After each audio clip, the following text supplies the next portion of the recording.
Welcome to Mershman Seeds Cup of Joe. On this episode, hear a discussion on wheat stands and feekes stages, and see photos of local crop emergence and roots. We share a Black Cutworm report from Iowa State. How does this pest affect crops?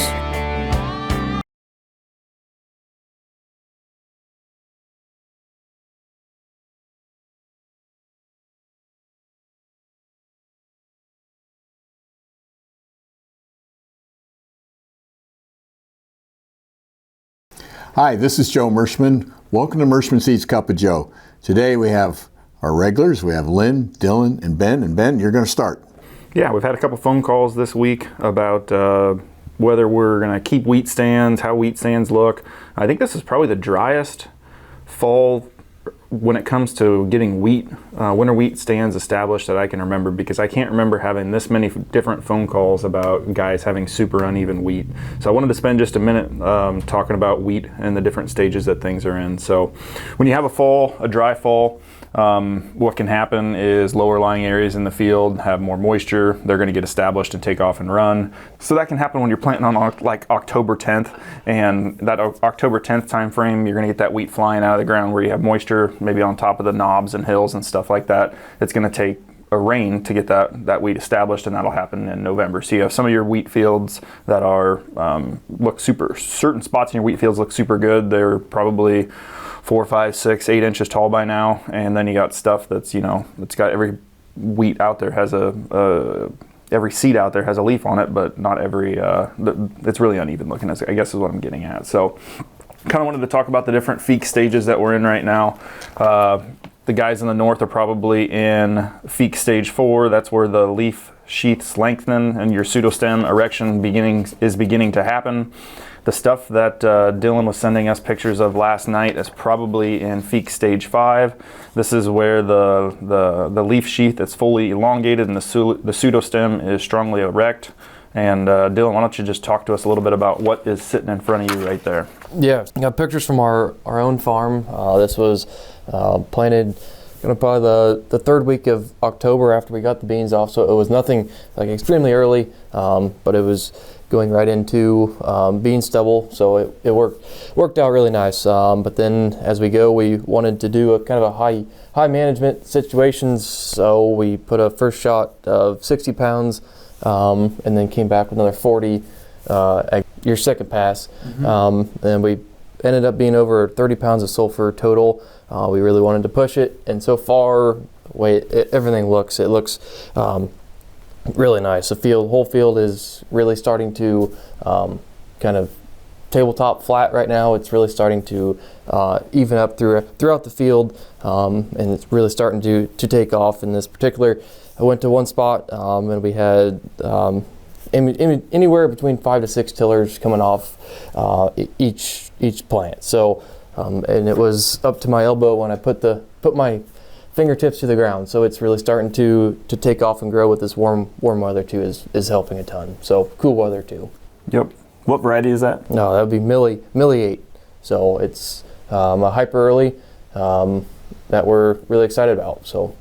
Yep, that is a seed production field for next year, so we're hoping for 100 plus bushel wheat. And wheat really likes cool conditions. If you think over in Europe, they've been raising 100 bushel wheat in England for many, many years, and the reason why is because they have a slower, cooler weather, and wheat will respond to that. So this spring has probably been ideal, not too wet. And if you say you got the fertilizer to it, you got the base for a record yield.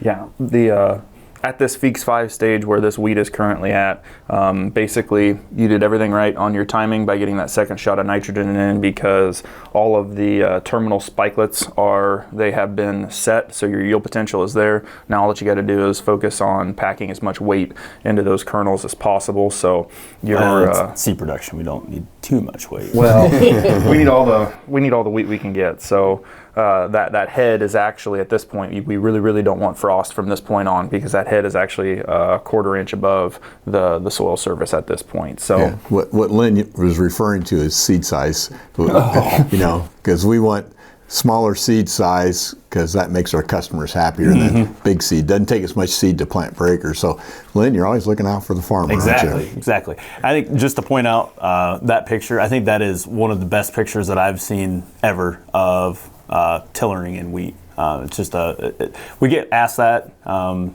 quite a bit, and I think that is one of a does that wheat tiller. That is a textbook example of a wheat tillering potential. And what does that mean for us potentially moving forward? Dylan, you could, if a guy to the weight standpoint, if they had to plant a little bit less to get the desired price outcome for their per acre, that wheat has great potential to tiller as long as you're making sure that you're feeding it.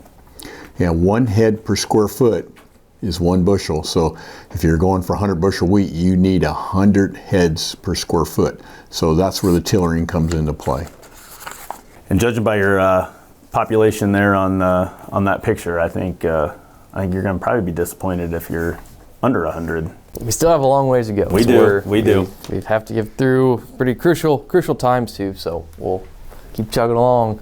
I think some of the emergence stuff that or unevenness that Ben talked about too. We've talked about it before, but there are some areas in those low-lying areas where some residue has become an issue as well. So just as always, make sure with wheat that if you're going in following corn, that you're doing something to manage that residue, because that's another issue that I've seen out in the field where either the combine pass or grain cart pass or some sort of pass has hairpinned that residue, and maybe it could have even been the drill itself hairpinned that residue, and that wheat seed was trying to compete with that residue, and it just it didn't work out. But in the areas that where it's really nice to see that's the issue, is because we can manage out of that. It's not the seeds did not germ. It's not hard seed or anything like that. It's just it's a management technique that, lesson learned, gonna do something different for the next year for all those folks and move on.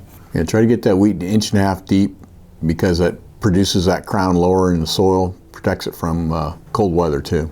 I would even say go a little bit maybe farther on yours, even if you're going into like your wheat stubble, some of the older combines, maybe if you're just starting that pass, that all that shaft might not be getting that good spread that we want. And I kind of noticed that some of the fields we've walked through too, there's kind of a little strip until all the straw or the shaft has been spread out properly. So something to keep in mind. No, you're exactly correct. All of those stands where we actually had wheat, I think almost every customer has kept those. And the way I explain it, you're probably going to have 130 bushel wheat in spots, and you're also probably going to have 60, 70 bushel wheat in spots. So most of those guys have kept the stands that they're looking at, because I've seen it before. It's no different than the seed that we've planted November 15th. It just doesn't have as much yield potential because you didn't compensate for that late planting, because you really should have been at 2.5 million seeds when you're planting that late. But it's Mother Nature for you. This time of year too, we start to see that tillering potential come out in some of those holes. It's similar, and this is where wheat and soybeans have a little bit of a similar compensation factor, depending on if there's no neighboring competition. That wheat will naturally want to kind of try to expand out, and your holes that might be a little bit iffy when you're looking at it in that first part of green up starts to kind of disappear as that stuff gets a little bit more broad and a little more tillers.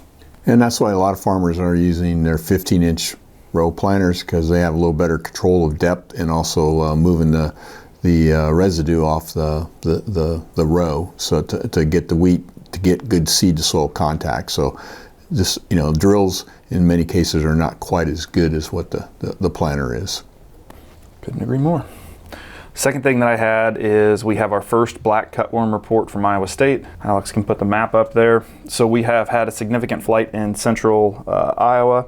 There's different links that you can click on that will get you to the different universities that are tracking black cutworm, true armyworm, things of that nature. But what is important is that if you're in central Iowa, there's significant moth flights reported.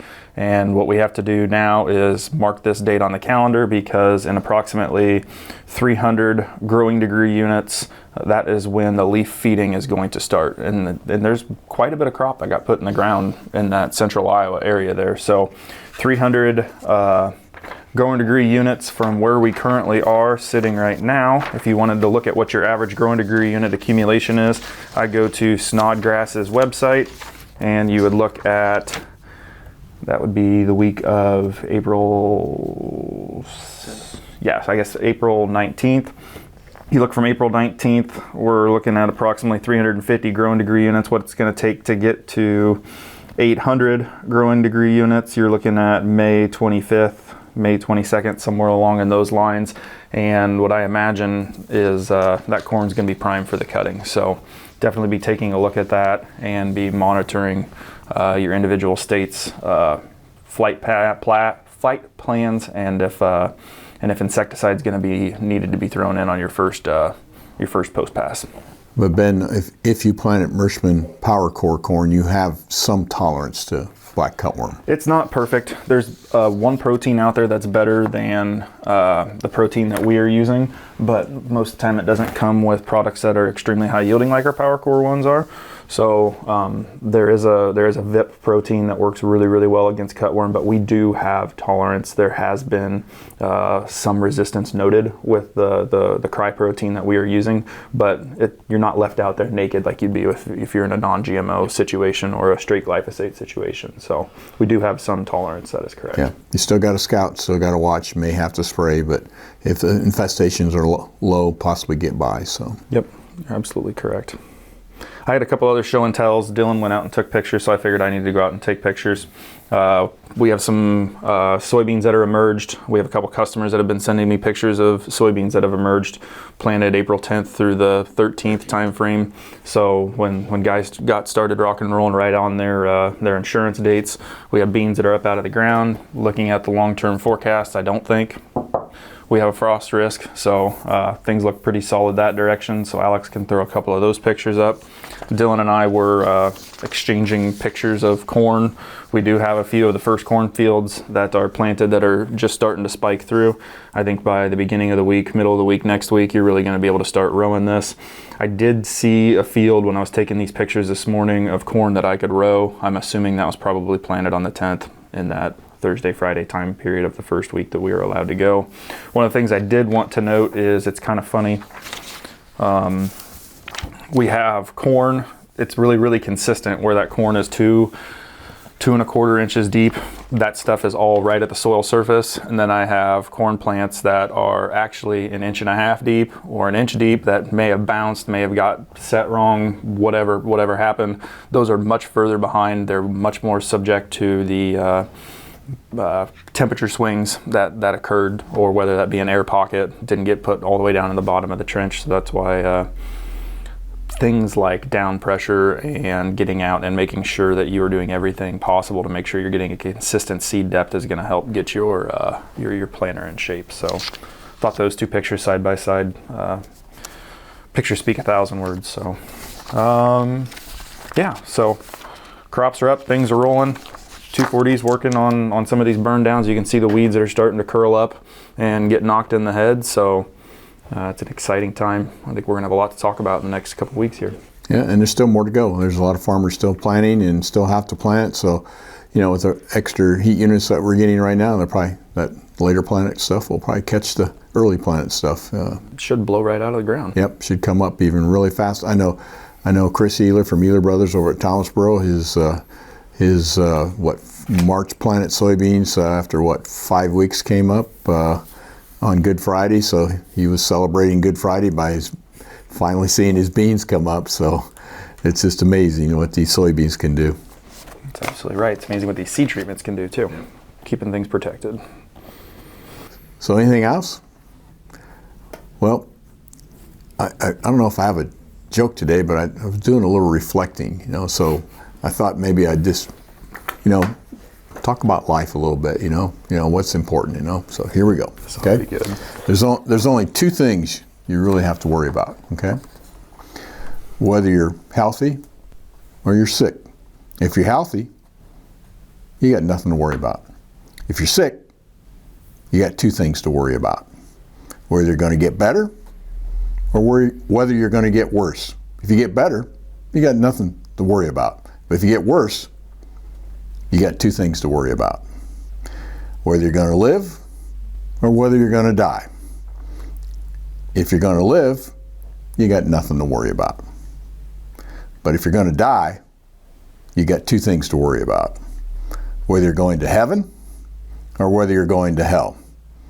If you go to heaven, you got nothing to worry about.